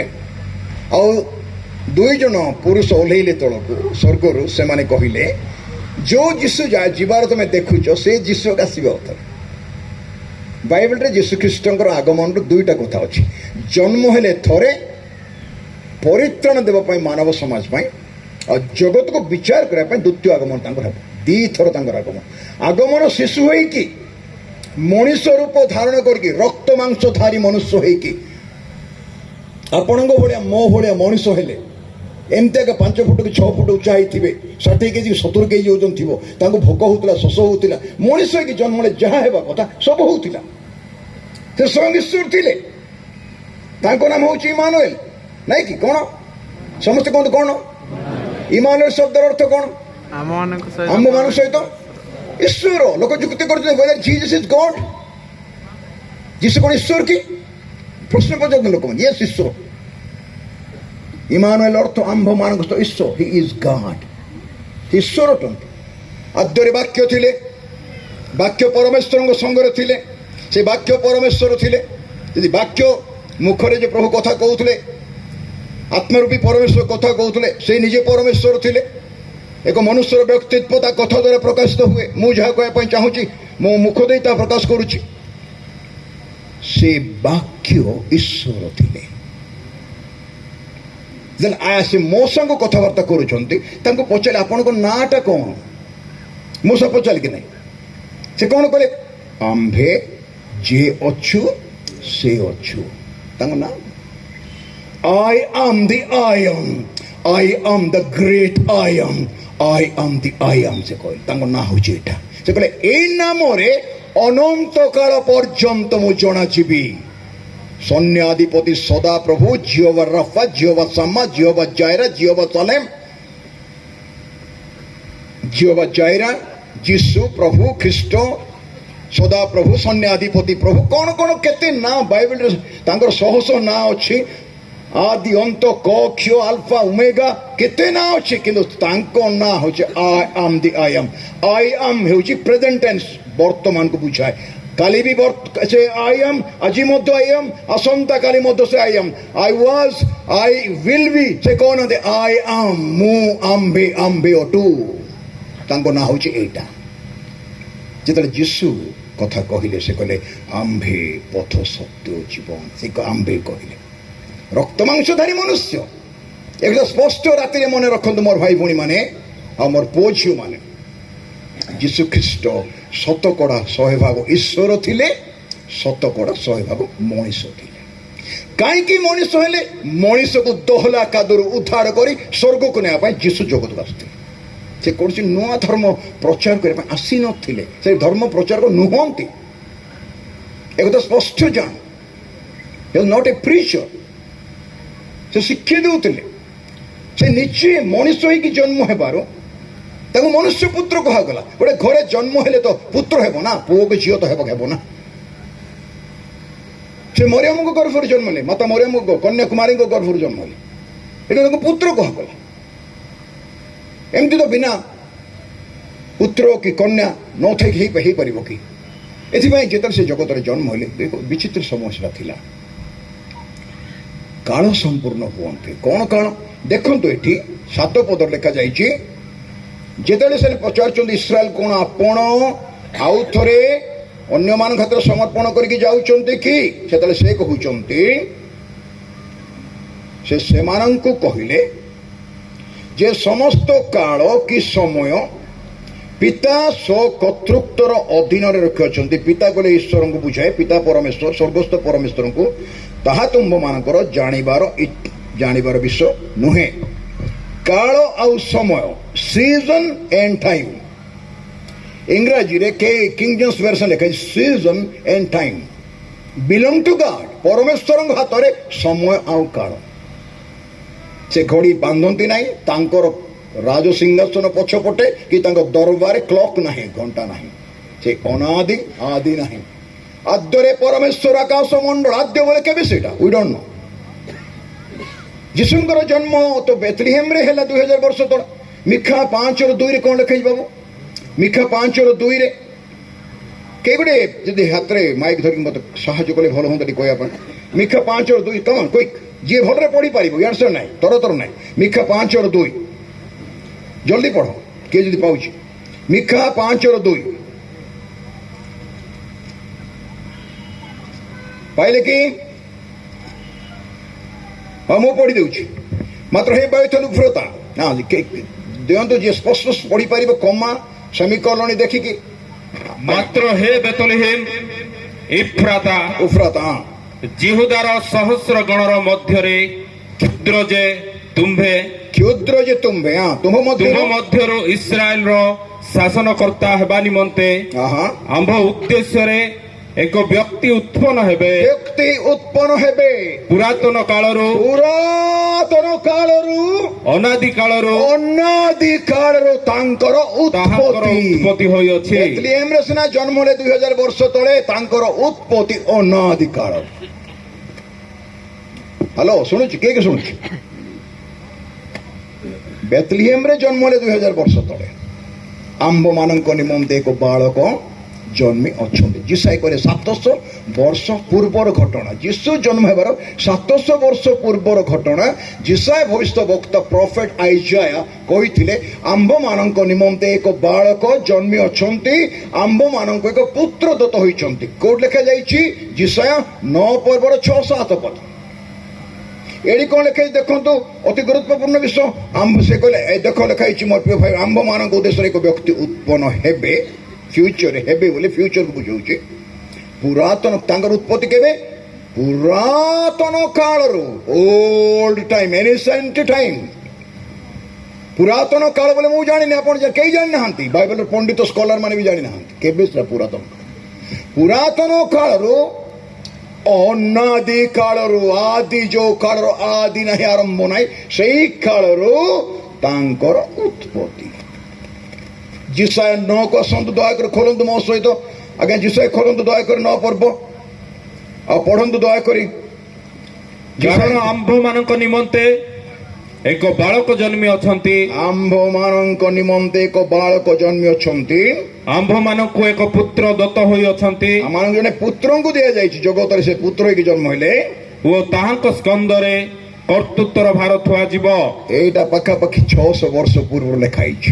ଯୀଶୁଙ୍କ ଜନ୍ମ ହେବାର ପାଖାପାଖି 700 ବର୍ଷ। ପୁଣି ତାହାଙ୍କର ନାମ ଆଶ୍ଚର୍ଯ୍ୟ, ତାଙ୍କ ନାମ ଆଶ୍ଚର୍ଯ୍ୟ, ମନ୍ତ୍ରୀ, ମନ୍ତ୍ରୀ, ପରାକ୍ରାନ୍ତ, ପରାକ୍ରାନ୍ତ, ପରମେଶ୍ୱର। ପରମେଶ୍ୱର, ହଁ। ଅନନ୍ତକାଳୀନ ପିତା, ଶାନ୍ତି ରାଜା ହେବ। ଧ୍ୟାନ ଦିଅନ୍ତୁ, 6 ପଦ ବୁଝିବା ପାଇଁ ଚେଷ୍ଟା କରିବା ସମସ୍ତେ। ଆମ୍ଭମାନଙ୍କ ନିମନ୍ତେ ଏକ ବାଳକ ଜନ୍ମି ଅଛନ୍ତି। ଅତି ସିମ୍ପଲ ଭାଷାରେ ଆପଣଙ୍କୁ ବୁଝିଲା ଭଳି, ମୋ ବୁଝିଲେ, ଆମ ଘରେ ପୁଅଟେ ଜନ୍ମ ହେଲା ବୋଲି ଯେମିତି କହୁଛୁ, ଆମ ପାଇଁ ଏକ ବାଳକ ଜନ୍ମି ଅଛନ୍ତି। ଆମ ଘରେ ଝିଅଟେ ଜନ୍ମ ହେଲା, ସେ ଘରେ ପୁଅଟେ ଜନ୍ମ ହେଲା, ତାଙ୍କ ଘରେ ଝିଅଟେ ଜନ୍ମ ହେଲା ଯେ କହୁଛୁ, ସେମିତି ଏକ ଯୀଶୁଙ୍କର ଜନ୍ମ କଥା ଲେଖା ହେଇଛି ବାଇବେଲରେ। ଆମମାନଙ୍କ ନିମନ୍ତେ ଏକ ବାଳକ ଜନ୍ମି ଅଛନ୍ତି। ଆମ୍ଭମାନଙ୍କୁ ଏକ ପୁତ୍ର ଦତ୍ତ ହେଇଛି, ଆମକୁ ଦିଆଯାଇଛନ୍ତି। ଯୀଶୁ ଖ୍ରୀଷ୍ଟଙ୍କୁ ଜଗତକୁ ପଠେଇଲେ ପିତା ପରମେଶ୍ୱର, ବା ସେ ନିଜେ ସ୍ୱୟଂ ପିତା ପରମେଶ୍ୱର ପୁତ୍ର ହେଇକି ଜଗତକୁ ଆସିଥିଲେ। ଏଥିପାଇଁ ଆସିଲେ ଆପଣଙ୍କ ପାଇଁ, ଆମ୍ଭମାନଙ୍କ ନିମନ୍ତେ। ସମସ୍ତେ କହିବେ ଆମ୍ଭମାନଙ୍କ ନିମନ୍ତେ। କାହା ପାଇଁ ନାହିଁ? ଆପଣଙ୍କ ପାଇଁ ଦିଆହେଇଛନ୍ତି ଯୀଶୁ ଖ୍ରୀଷ୍ଟ। ଏଇଟା ଖ୍ରୀଷ୍ଟିଆନ ମାନଙ୍କ ପାଇଁ ନାହିଁ। ଭୁଲ, ଏଇଟା ଭୁଲ ଧାରଣା ଲୋକଙ୍କର। ଯୀଶୁ ଖ୍ରୀଷ୍ଟ ଖ୍ରୀଷ୍ଟିଆନ ମାନଙ୍କର ପ୍ରଭୁ ନୁହନ୍ତି, ସେ ସର୍ବ ଜଗତର ପ୍ରଭୁ। ଯୌନ 3:16 କଣ ଲେଖା ହେଇଛି? କାରଣ ଈଶ୍ୱର ଜଗତକୁ ଏମନ୍ତ ପ୍ରେମ କଲେ, ସେ ଆପଣ ଅଦ୍ୱିତୀୟ ପୁତ୍ରଙ୍କୁ ଜଗତକୁ ଦାନ ଦେଲେ। କାହିଁକି ଦାନ ଦେଲେ? ବଳିଦାନ କରିବା ପାଇଁ କ୍ରୁଶ ଉପରେ, ପାପାର୍ଥକ ବଳି, ସାକ୍ରିଫାଇସ୍, ରିଡିମସନ କରିବା ପାଇଁ, ତାଙ୍କୁ ବଳି କରିବା ପାଇଁ। ଏଥିପାଇଁ ତାଙ୍କୁ ପଠାଇଲା, ଯେପରି ଯେ କେହି ତାଙ୍କରେ ବିଶ୍ୱାସ କରେ ସେ ବିନଷ୍ଟ ନ ହୋଇ ଅନନ୍ତ ଜୀବନ ପ୍ରାପ୍ତ ହେବ। ସ୍ୱର୍ଗରେ ଅନନ୍ତ ଜୀବନ, ଯେଉଁ ଜୀବନର ଅନ୍ତ ନାହିଁ, ପ୍ରଚୁର ଜୀବନ, ଆବଣ୍ଡେଣ୍ଟ ଲାଇଫ ପାଇବ ସେ। এই 50 ଦିନ, এই 50 ବର୍ଷ, 100 ବର୍ଷ, 60 ବର୍ଷର ଜୀବନ ପାଇଁ ଜିସସ୍ ନଥିଲେ ବାପା, ଅନନ୍ତ ଜୀବନ ଦେବା ଆସିଥିଲେ। କାହାକୁ ଦରକାର ନାହିଁ ସ୍ୱର୍ଗ ରାଜ୍ୟ। ମୁଁ ବହୁତ ବଡ଼ ବଡ଼ ସମାଧି ଦେଖିଛି ମୋ ଜୀବନରେ, ପ୍ରଭୁଙ୍କ ଅନୁଗ୍ରହରେ ଅତି ନମ୍ରତାର ସହିତ କହୁଛି। ସବୁ ଜାଗାରେ ଲେଖା ମୁଁ ଦେଖିଛି, ସ୍ୱର୍ଗ ତ ଅମକ ବୋଲି ଲେଖା ହେଇଛି। ତମେ କିଏ କିଏ ଦେଖିଛ ନା ସ୍ୱର୍ଗ ତ ଲେଖିବାଟା? ଦେଖିଛ? ଦେଖିଛ? ସ୍ୱର୍ଗ ତ ଲେଖେ ଦେଖିଛ? ଦେଖିଛ କୋଉଠି ନର୍କ ତ ଲେଖିବାଟା? ହେଲେ ସମସ୍ତେ ସ୍ୱର୍ଗ ପଳେଇଲେ। ଚୋର, ଖଣ୍ଟ, ଡକାୟତ, ନାରୀ ଧର୍ଷଣ କରୁଥିବ, ପାପ କରୁଥିବ, ଲୋକଙ୍କୁ ହତ୍ୟା କରୁଥିବ, ଅନ୍ୟାୟ ଅତ୍ୟାଚାର କରୁଥିବ, ସେ ସମସ୍ତେ ସ୍ୱର୍ଗ ଗୋଟେ ଦଙ୍ଗା କରିବାର ଜାଗା, ସ୍ୱର୍ଗ ଗୋଟେ ଗୁଣ୍ଡାଗର୍ଦି କରିବାର ଜାଗା, ଅନ୍ୟାୟ କରିବାର ଜାଗା, ଯେ ସେ ସ୍ୱର୍ଗକୁ ସମସ୍ତେ ପଳେଇଲେ। ହଁ, ପ୍ରଭୁ ଧାର୍ମିକ ଲୋକ ଯାଇପାରିବେ। ସ୍ୱର୍ଗ ତ ଲେଖା ହେଇଛି, ନରକ ତ କୋଉଠି ମଧ୍ୟ ଲେଖାଯାଏନି। ତାର ତ ସମସ୍ତେ ଚାହାନ୍ତି ସ୍ୱର୍ଗକୁ ଯିବା ପାଇଁ, ଦୁଷ୍ଟ ସନ୍ଥ ସମସ୍ତେ। Everybody wants to go to heaven, including you and me. ଆମେ ସମସ୍ତେ ଯିବା ପାଇଁ ଚାହୁଁଛୁ ସେଇ ଜାଗାକୁ। ଦୁଷ୍ଟକୁ ମୋତେ ପଚାର, ମୁଁ ମନେକର ସିଗାରେଟ୍ ଆଣୁଛି, ମୋ ବାପା ସିଗାରେଟ୍ ଟାଣି ଟାଣି ଇଞ୍ଜିନିୟର ଥିଲେ। ମୋ ବାପା ସେତେବେଳେ 58 ସାଲରେ ମଲେ, କ୍ୟାନ୍ସର ହେଲା ତାଙ୍କୁ, ଏଇଟା ସଢ଼ିଗଲା। ଏଇଠି ଜଣେ ଅତି ପ୍ରାଚୀନ ସମାନସ୍ପଦ ବାପା ଥିଲେ, ଯାହାଙ୍କ ନାଁ ହେଉଛି ଯାଦବ ପଡ଼ର, ଆପଣ ଜାଣିଥିବେ, ଏ ଯେ MLA, ମୋ ବାପାଙ୍କର କ୍ଲୋଜ୍ ଫ୍ରେଣ୍ଡ। ସେ ଆମ ଘରକୁ ଆସୁଥିଲେ, ଆଉ ତାଙ୍କ ସେ ବାପା ଆସିକି ଏଇଠି ମୁଁ ତ ରହୁଥିଲେ। ସେ ବଞ୍ଚିଥିଲା ବେଳେ ମୁଁ 3-4 ଥର ତାଙ୍କୁ ଭେଟିଥିଲି, ବନ୍ଧୁ। ଆଉ ମୋ ବାପାଙ୍କର ଡେଥ୍ କେନ୍ଦ୍ର ଜାଣିଛୁ? ଗୁଡ୍ରିଫୋର୍ଡ ହସ୍ପିଟାଲ ହେଲା। ସାର୍ କ୍ୟାନ୍ସର ଟ୍ରିଟମେଣ୍ଟ ନଥିଲା। 58 ସାଲ, ମୋତେ 7 ବର୍ଷ ବୟସ ହେଇଥିଲା, ମୋ ବାପା ମରିଗଲେ କ୍ୟାନ୍ସରରେ। ମୁଁ ପବ୍ଲିକଲି କହୁଛି, ନିଶାଦ୍ରବ୍ୟ ଭୟଙ୍କର ବିଷ। ଆତ୍ମାକୁ ତ ମାରିଦେବ, ଶରୀରକୁ ମଧ୍ୟ ମାରିଦେବ। ହେଲେ ମୋର କହିବାର ଅର୍ଥ ହେଉଛି, ସମସ୍ତେ ଚାହାନ୍ତି, ଯଦି ମୁଁ ସିଗାରେଟ୍ ଟାଣୁଛି ବା ମୁଁ କ'ଣ ଗୋଟେ ମଦ୍ୟପାନ କରୁଛି, ଗୋଟେ ଖରାପ କାମ କରୁଛି, ମୁଁ ଚାହିଁବି କି ଯେ ମୋ ପୁଅ ମଧ୍ୟ ସେମିତି ହେଉ। ଚାହିଁବେ କି? ଆଜ୍ଞା, ଆପଣ ମନେକର ମନ୍ଦ ଭାଷାରେ ଗାଳି କରୁଛନ୍ତି ଲୋକଙ୍କୁ, ଆପଣ ଚାହିଁବେ ଆପଣ ପୁଅ ମନ୍ଦ ଭାଷାରେ ଗାଳି କରୁ? ନିଜେ ମନ୍ଦ ହେଲେ ମଧ୍ୟ ଆମେ ଚାହୁଁଛୁ ଆମ ପୁଅ ଝିଅମାନେ ଭଲ ହୁଅନ୍ତୁ। ଆଜି ତ ଓଲଟା ହେଉଛି, ଯେତେ ଭୁଲ ହେବ, ଅନ୍ୟାୟ ହେବ, ଆମେ ତାକୁ ସପୋର୍ଟ କରୁଛୁ, ସମର୍ଥନ କରୁଛୁ। ଦୁଃଖଦାୟକ। ଏଥିପାଇଁ ସମସ୍ତେ ଚାହାନ୍ତି ଅନନ୍ତ ରାଜ୍ୟରେ ପ୍ରବେଶ କରିବା। ଅନନ୍ତ ରାଜ୍ୟ ପରେ ଯୋଉଟା ଅନ୍ତ ନାହିଁ, ଅନନ୍ତ ରାଜ୍ୟ ସେଟା ଅଲଗା ରାଜ୍ୟ। ସେଇ ବିଷୟରେ କହିବା ପାଇଁ ମୋର ସମୟ ନାହିଁ। ଆଜି ତ ମୋତେ କୁନା ବାବୁ କହୁଥିଲେ, ପ୍ରକାଶ ତ ବାକ୍ୟରୁ କିଛି କୁହନ୍ତୁ, ଆଗମନ ସମୟ କୋଉଟା ବୋଲି କହିବି ତ। ଆପଣ ଘଣ୍ଟେ ଟାଇମ୍ ଭିତରେ କ'ଣ ଯୀଶୁଙ୍କ ଜନ୍ମର କଥା, ଯୀଶୁ କିଏ ସେଟା କହିବା ପାଇଁ ତ ମୋତେ ଗୋଟେ 40 ମିନିଟ୍ ଲାଗିବ ନା। ଏନିହାଉ ପ୍ରଭୁ ଆସିବେ, ସେ ବି ଯାହା ନା କାହିଁକି। ଦେଖନ୍ତୁ, ଯୋଉ ପୁତ୍ର ଦତ୍ତ ହୋଇଛନ୍ତି ତାହାଙ୍କ ସ୍କନ୍ଧରେ କର୍ତ୍ତୃତ୍ୱ ଭାର ଥୁଆଯିବ। ସେଇ ଶୁଣୁଛୁ ନା, ଯିଏ ଜନ୍ମ ହେବେ ତାଙ୍କର କାନ୍ଧରେ ଶାସନର ଭାର ଦିଆଯିବ। এই যেମିତି ଆମ ଜଗତରେ ଗଭର୍ଣ୍ଣମେଣ୍ଟ ଚାଲିଛି, ଆମ ଦେଶରେ ବିଭିନ୍ନ ଗଭର୍ଣ୍ଣମେଣ୍ଟ ଚାଲିଛି, ପ୍ରଶାସନ ଚାଲିଛି ନା, ନହେଲେ ଦେଶ କେମିତି ଚାଲିବ? ଗୋଟେ ସମ୍ବିଧାନ, ଗୋଟେ ଗଭର୍ଣ୍ଣମେଣ୍ଟ, ଗୋଟେ ଶାସନ ରହିଛି, ନହେଲେ ଦେଶ ଗୁଡ଼ାକ ଶାନ୍ତି ଶୃଙ୍ଖଳା କେମିତି ରକ୍ଷା କରିବା, କେମିତି ଚାଲିବ, ଲୋକମାନେ ବଞ୍ଚିବେ କେମିତି? କିନ୍ତୁ ବାଇବଲ କହୁଛି ତାଙ୍କ ସ୍କନ୍ଧରେ କର୍ତ୍ତୃତ୍ୱ ଭାର ଥୁଆଯିବ, ଶାସନର ଭାର ଦିଆଯିବ। ଆଉ କ'ଣ ହେବ ସେଇଠି? ତାଙ୍କ ନାମ ହେଉଛି ଆଶ୍ଚର୍ଯ୍ୟ। ଆମେ ଅନେକ ସମୟ ପଢ଼ିଲେ ଭୁଲରେ ପଢ଼ୁ ଆଶ୍ଚର୍ଯ୍ୟ ମନ୍ତ୍ରୀ କହୁଛୁ କି ନାହିଁ? এটা ଆଶ୍ଚର୍ଯ୍ୟ ମନ୍ତ୍ରୀ ନାହିଁ, এটা କମା ଦିଆହେଇଛି। ଦେଖ, ତାଙ୍କ ନାମ ଆଶ୍ଚର୍ଯ୍ୟ। His name is wonderful. Ajanjapatari pada. Jisu pada. Degiteru pideranga Jisu pada benjananga. Degite. মন্দ আত্মা, পাপাত্মা, ভূতাত্মা, যেতে আত্মা মন্দ আত্মা হচ্ছে যিশু না শুনে দৌড়বে সমান, অটকি পারিবে নাই। বাহার যা যিশু নামের গেলে বাহার যে মন্দ আত্মা, জানছো না? নাই এতে তাক সে নামর ଅଛି। স্বর্গ মর্তের অধিকার তাকে দিয়াଯାଇଛି না। ଆଉ କ'ଣ ଲେଖା ହେଇଛି? ପାପ କ୍ଷମା କରିବାର ନା ସେଇଟା। ଆଶ୍ଚର୍ଯ୍ୟ ମନ୍ତ୍ରୀ, କାଉନ୍ସିଲର, ପରାକ୍ରାନ୍ତ ପରମେଶ୍ୱର। ପୁତ୍ର ହେଇକି ଜନ୍ମ ହେଲେ ନା ହେଉଛି ପରାକ୍ରାନ୍ତ ପରମେଶ୍ୱର। ହ୍ୟାଲୋ, ଶୁଣିଲେ ତ? କି ପରମେଶ୍ୱର? ଡାଟା କାଟି ପେନୁ ଭାବ ନାହିଁ ଯେ କଣ୍ଟାରେ ମାରିଦେଲେ ତ ଦୁର୍ବଳ ଥିବାରୁ ନାହିଁ। ହେ ବାବୁ, ପିତ୍ତଳରେ ଦିଶୁଛନ୍ତି ପ୍ରକାଶ ବାକେ ଏକ ପର୍ବରେ ଯେତେବେଳେ ଜହନ ଦେଖୁଛନ୍ତି ଅଗ୍ନି ବାହାରୁଛି ତାଙ୍କ ଚକ୍ଷୁରୁ, ମୁଖରୁ ତୀକ୍ଷ୍ଣ ଦିଧାର ଖଡ୍ଗ ନିର୍ଗତ ହେଉଛି, ମସ୍ତକର କେଶ ରାଶି ହିମ ପରି ଶୁକ୍ଳ ବର୍ଣ୍ଣ, ଆଉ ପାଦ ଦୁଇଟା ଭାଟିରେ ପରିଷ୍କୃତ ପିତ୍ତଳ ତୁଲ୍ୟ। ପିତ୍ତଳ ଗୋଡରେ କଣ୍ଟା ମାରି ପାରିବ କି ତମେ? ମାରୁନ ଦେଖିବା। ବର୍ଚ୍ଛର ଆଘାତ କଲେ ମାଂସ, ରକ୍ତ ମାଂସ ତମ ଭଳିଆ ମୋ ଭଳିଆ ଥିଲେ ବୋଲି ତ ମାରିଦେଲେ ନା। ଯୀଶୁ କ'ଣ କଲେ? ସୁସମାଚାର 10 ପର୍ବରେ କହିଲେ, ଯୋହନ ସୁସମାଚାର, ମୁଁ ଉତ୍ତମ ମେଷ ପାଳକ, ଆମେ ଗୁଡ୍ ଶେଫର୍ଡ, ଉତ୍ତମ ମେଷ ପାଳକ, ଆପଣ ମେଷମାନଙ୍କ ନିମନ୍ତେ ଆପଣ ପ୍ରାଣ ଦିଏ। ମୁଁ ମୋର ଇଚ୍ଛାରେ ମୋର ପ୍ରାଣ ଦେଉଛି, ମୋ ଇଚ୍ଛାରେ ମୁଁ ମୋର ପ୍ରାଣ ଗ୍ରହଣ କରିବି, ମୋ ଠାରୁ କେହି ମୋର ପ୍ରାଣ ନେଇପାରିବେ ନାହିଁ। voluntarily I give my life for the sheep. ମେଣ୍ଢାମାନଙ୍କ ନିମନ୍ତେ, ମେଷ ମଣିଷକୁ ସେ ମେଷା ବୋଲି କହନ୍ତି, ମେଷମାନଙ୍କ ନିମନ୍ତେ ମୁଁ ଆପଣ ପ୍ରାଣ ଦିଏ, ନିଜ ଇଚ୍ଛାରେ ଦିଏ। ଲୋକ ଭାବୁଛନ୍ତି ସେ ଅତି ଦୁର୍ବଳ ଥିଲେ ତ କଣ୍ଡ ମାରିଦେଲେ। ଆଉ ଜାଣିନବା ପକ୍ଷୀ କିଏ? ସେ କହିଲେ ଆମ୍ଭେ ଅଟୁ ପଥ ସତ୍ୟ ଜୀବନ। ସେଦିନ ଲାଜାର ମରିକି 4 ଦିନ ହେଇଥିଲା, ସମାଧିରେ ରଖା ହେଇଥିଲା। ମରିବା ପୂର୍ବରୁ ମାର୍ଥା ଖବର ଦେଲେ, ପ୍ରଭୁ ଆପଣଙ୍କର ବନ୍ଧୁ ଲାଜାରଙ୍କର ଦେହ ଖରାପ ହେଇଛି, ଟିକେ ଆସିକି ପ୍ରାର୍ଥନା କରିଦିଅନ୍ତୁ, ଟିକେ ସୁସ୍ଥ କରିଦିଅନ୍ତୁ। ଯୀଶୁ ଆସିଲେ ନାହିଁ। କେତେ ଦିନ ରହିଗଲେ ଯୀଶୁ? କେତେ ଦିନ ପରେ ଆସିଲେ? କେତେ ଦିନ ପରେ ଲାଜାର ଉଠିଲା? 4 ଦିନ ପରେ ଉଠିଲା। 4 ଦିନ ପରେ ଲାଜାର ଉଠିଲା। ପ୍ରଭୁ ଆସିଲେ।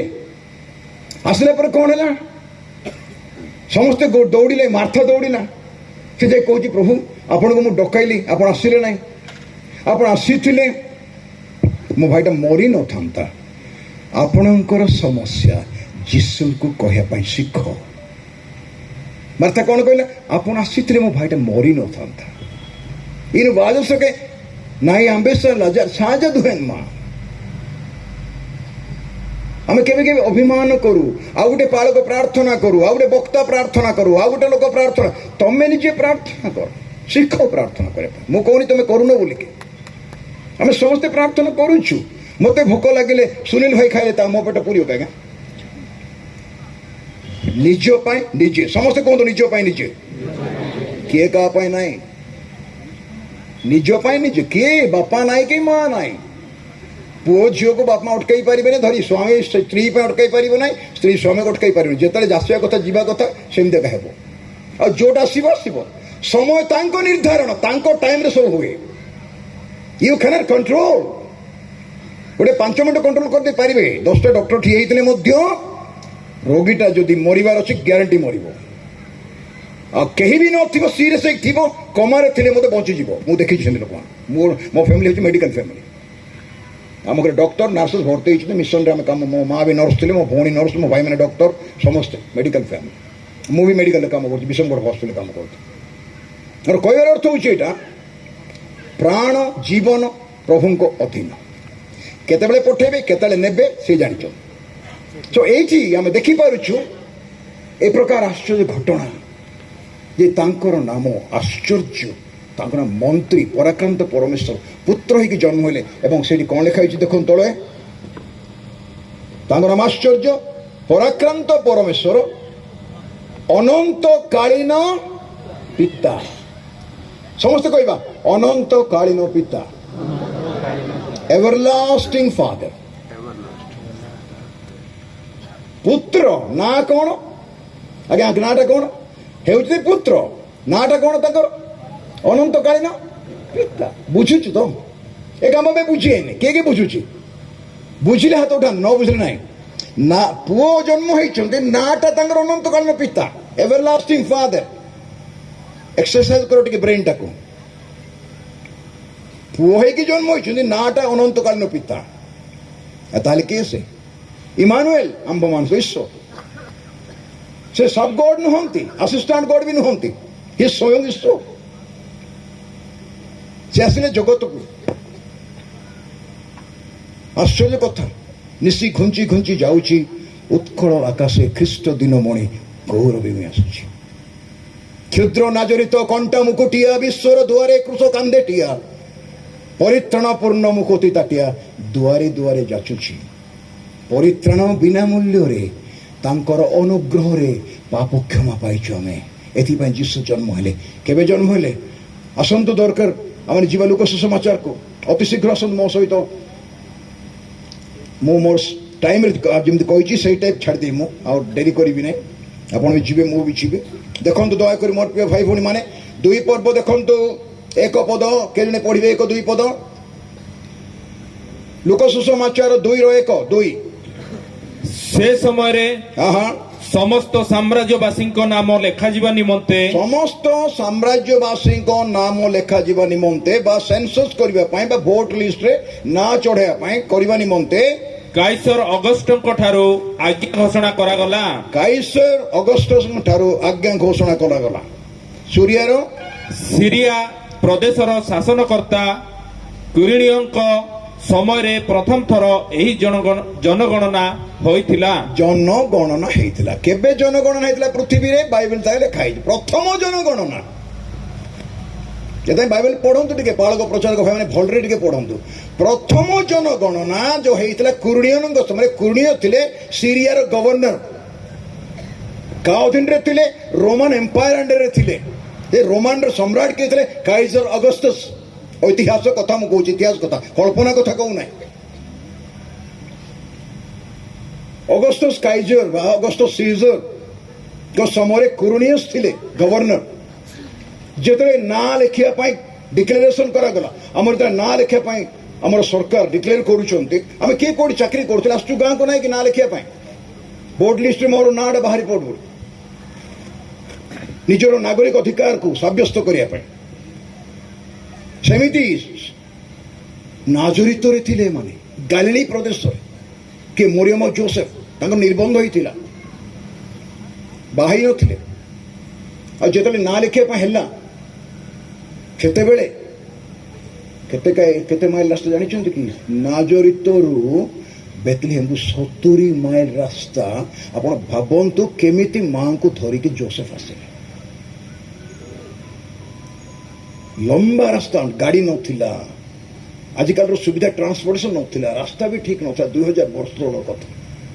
ଉପରେ ଜିହୁଦା ପ୍ରଦେଶର ବେଥଲେହେମ, ତଳେ ଗାଲିଲି ପ୍ରଦେଶର ନାଜରିତ। 70 ମାଇଲ୍ସ, ଆପ୍ରୋକ୍ସିମେଟ 70 ମାଇଲ୍ସ। କେତେ ଦିନ ଲାଗିଥିବ ତାଙ୍କୁ, ରାତି ଦିନ। ଅତି ହେଲେ ଗଧ, ଘୋଡ଼ା, ଓଟ ବ୍ୟବହାର କରାଯାଉଥିଲା। ଧନୀ ଲୋକମାନେ, ରାଜା ମହାରାଜାମାନେ ରଥରେ ଯାଉଥିଲେ, ଧନୀ ଲୋକମାନେ ଘୋଡ଼ାରେ ଯାଉଥିଲେ, ଓଟରେ ଯାଉଥିଲେ। ଗରିବ ଲୋକମାନେ କେବେ କେମିତି ଗଧକୁ ଏଫୋର୍ଡ କରିପାରୁଥିଲେ, ନହେଲେ ଚାଲିକି ଯାଉଥିଲେ। ଯୀଶୁଙ୍କର 3 ବର୍ଷ 6 ମାସ ସେବା କାର୍ଯ୍ୟ ଚାଲି ଚାଲି ଚାଲି ଚାଲି ଗାଁ ଗହଳି, ପାହାଡ଼ ପର୍ବତ, ନଦୀ ନାଳ, ସେ ଚାଲି କାମ କରୁଥିଲେ। କେବେ କେମିତି ଡଙ୍ଗାରେ ବସି ଏପଟ ସେପଟ ଯାଉଥିଲେ, ଟିକେ ଡଙ୍ଗାରେ ବସିକି।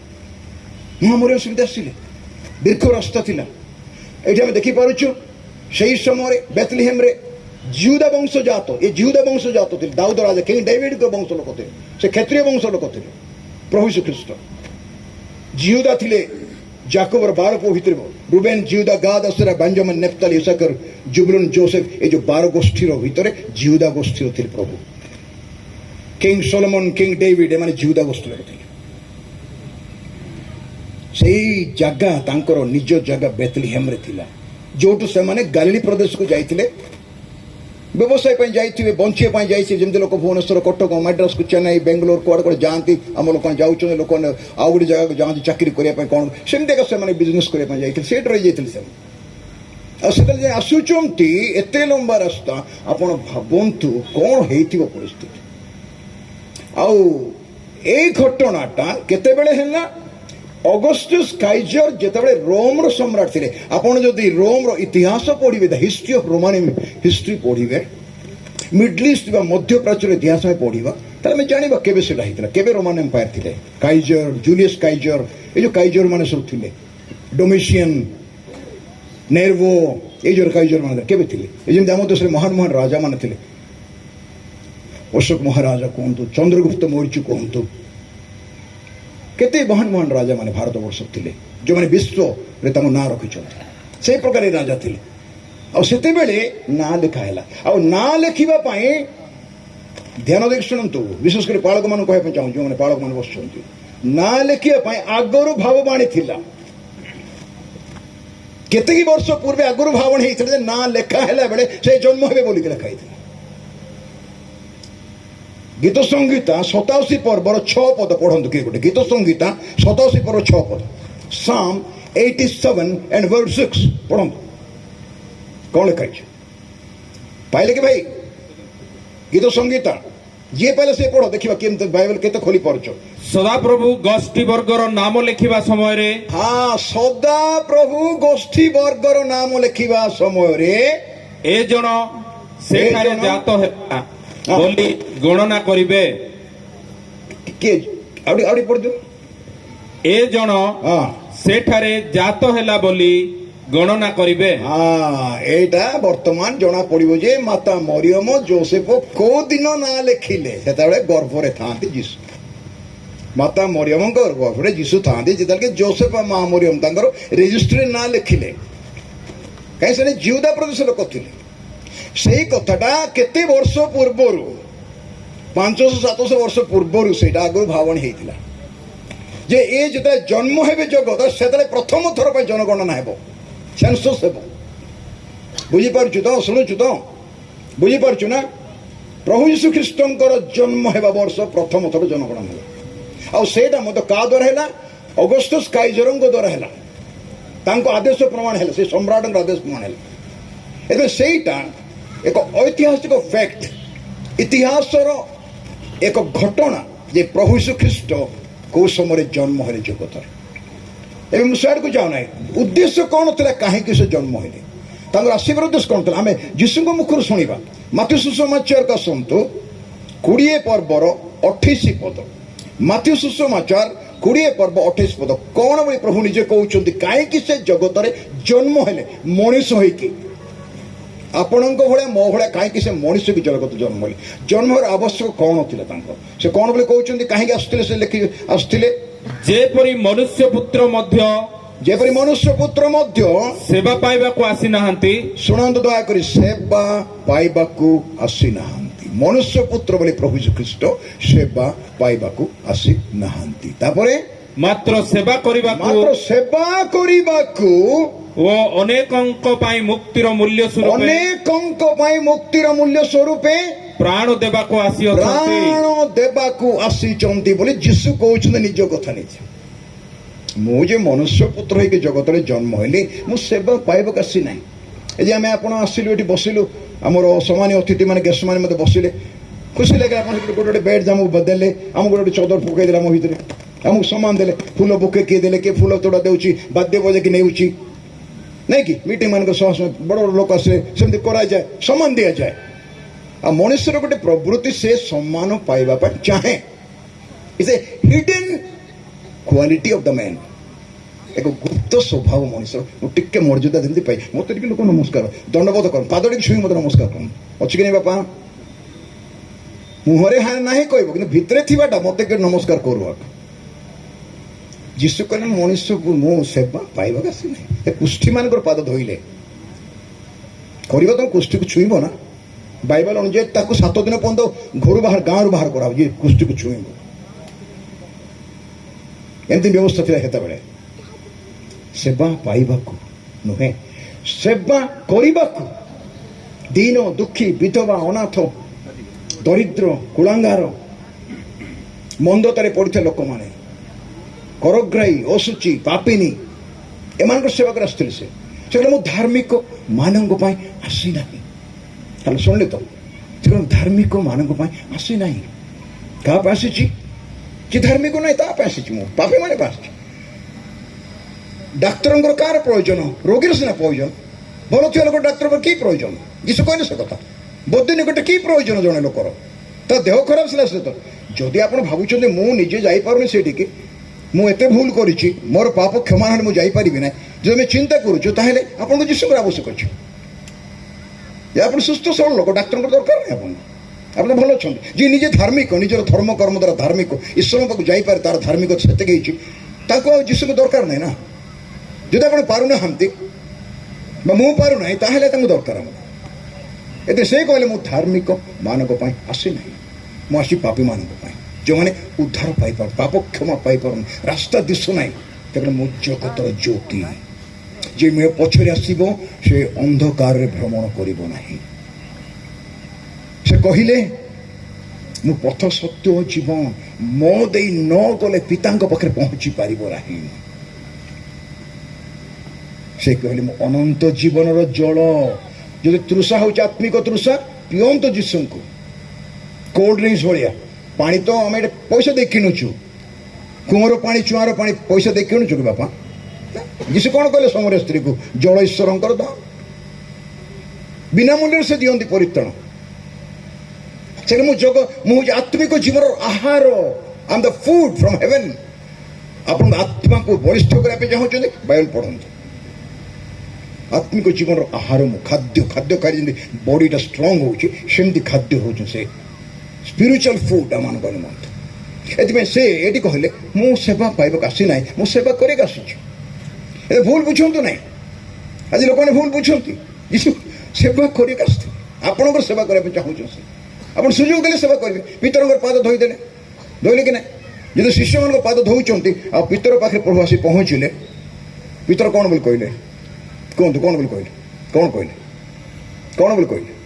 ଯେ ପିତରଙ୍କ ପାଖକୁ ପ୍ରଭୁ ଆସି ପହଞ୍ଚିଲେ, ପାଦ ଧୋଉ ଧୋଉ 12 ଶିଷ୍ୟ ପିତର, ଜହନ, ଯାକୋବ, ଆନ୍ଦ୍ରେୟ, ଥୋମା, ବାରଥୋଲମେ, ଫିଲିପ, ସମସ୍ତ ପାଦ ଧୋଇ ଦିଅନ୍ତି, ପିତରଙ୍କ ପାଖରେ ପହଞ୍ଚିଗଲେ। ହଁ, ଗୁରୁ ହେଇକିରି ଶିଷ୍ୟମାନଙ୍କ ପାଦ ଧୋଉଛନ୍ତି। ପିତର କ'ଣ ବୋଲି କହିଲେ? ହଁ, ଆପଣ ମୋର ପାଦ ଧୋଇବେ ନାହିଁ। ଭଦ୍ରଲୋକ ଦେଖେଇ ହେଲେ, ଟିକେ ଦେଖେଇବାଟା ତ ସମସ୍ତେ ମନେ ଛାଡ଼ିଦେଲି ପଳେଇଲେ, ମୁଁ କିନ୍ତୁ ଛାଡ଼ିବି ନାହିଁ, ମରିବା ପର୍ଯ୍ୟନ୍ତ ଯିବି। 3 ଥର ଅସ୍ୱୀକାର କରିଦେଲା ଯା ଗୋଟେ ରାତି ଭିତରେ। ଯୀଶୁ କହିଲେ ବାପା ତୋର ଯଦି ପାଦ ମୁଁ ଧୋଇବି ନାହିଁ, ତୋ ସହିତ ମୋର ସମ୍ପର୍କ ନାହିଁ। ମହାଚଲାକ ତ ପିତର, ସେ କ'ଣ କହି ପକେଇଲା, ଖାଲି ପାଦ କାହିଁକି ଧୋଇବେ ଆଜ୍ଞା, ମୋ ହାତ ବି ଧୋଇ ଦିଅନ୍ତୁ, ମୋ ମୁଣ୍ଡ ବି ଧୋଇ ଦିଅନ୍ତୁ, ମୋର ଦେହ ସବୁ ଯାକ ଧୋଇ ଦିଅନ୍ତୁ। ଯୀଶୁ କହିଲେ ଯିଏ ଥରେ ଗାଧେଇଛି ତାକୁ ଆଉ ଧୁଆ ଧୋଇ ଆବଶ୍ୟକ, ଖାଲି ଧୋଇବାଟା ଦରକାର, ଗାଧୋଇବା ଦରକାର ନାହିଁ। କାଲବରୀ କ୍ରୁଶରେ ପାତିତ ନୂତନ ନିୟମ ରକ୍ତରେ ଆପଣ ଧୌତ ହୋଇଛନ୍ତି। ଆମେନ୍। ସମସ୍ତେ ରକ୍ତରେ ଧୌତ, ପ୍ରାଣ ମୂଲ୍ୟ ଦେଇଛନ୍ତି, ପ୍ରାଣର ମୂଲ୍ୟ, ମୁକ୍ତିର ମୂଲ୍ୟ ପ୍ରାଣ ଯୀଶୁ ଖ୍ରୀଷ୍ଟଙ୍କର। ଆଉ ଲେଖା ହେଇଛି ଏଫିସି 1:7 ରକ୍ତର ମୂଲ୍ୟ ଦେଲେ, ରକ୍ତର ମୂଲ୍ୟ। ଏଫିସି 1:7 ଲେଖା, ରକ୍ତର ମୂଲ୍ୟ, ପ୍ରାଣର ମୂଲ୍ୟ ରକ୍ତ। ଏମିତିରେ ପରିତ୍ରାଣ ମିଳେ ନାହିଁ। ପାପ ମୋଚନ କାହିଁରେ ହେବ? ରକ୍ତପାତ ହେଲେ ପାପ ମୋଚନ ହୁଏ, ଏହା ଶାସ୍ତ୍ର କୁହେ।